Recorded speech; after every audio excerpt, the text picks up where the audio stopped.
కొన్ని ఏమైనా విచారణ చేసావా? స్టేట్మెంట్ తీసుకున్నావా వీళ్ళ దగ్గర? ఇంత పద్ధతిగా అంటే లీగాలిటీ ఎక్కడా మిస్ అవ్వకుండా, లీగల్ ప్రొసీజర్ ఎక్కడా మిస్ అవ్వకుండా, చట్టరీత్యా లేదా మనీ ట్రాన్స్ఫర్ చేసి కొన్ని ఏమన్నా డబ్బులు అకౌంట్ ట్రాన్స్ఫర్ చేయకుండా కొన్నారా? డబ్బులు ఇచ్చేప్పుడు కానీ లేదా పేపర్ అడ్వర్టైజ్మెంట్ ఇవ్వకుండా కొన్నారా?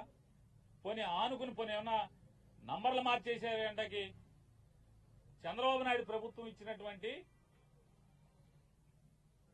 అగ్రిగోల్డ్ ఆస్తులకి అన్న సరిహద్దులు చేస్తుందా? అసలు సంబంధం లేదు. అగ్రిగోల్డ్ ఆస్తులకి జోగి రమేష్ గారు వాళ్ళు కొనుక్కున్న ఆస్తికి అసలు సంబంధమే లేదు కదా. లేని పరిస్థితుల్లో ఇవాళ సిఐడితో అదే ఆగస్టు 2వ తారీఖు ఒక కేసు కట్టించి, ఏసీబీతో ఒక కేసు కట్టించి, విచారణకు కూడా కనీసం పిలవకుండా ఏం జరిగింది, నువ్వేం చేశావు, నీ పాత్ర ఏంటనే విచారణ కూడా చేయకుండా జోగి రమేష్ గట్టిగా మాట్లాడాడు, గట్టిగా తిరగబడ్డాడు.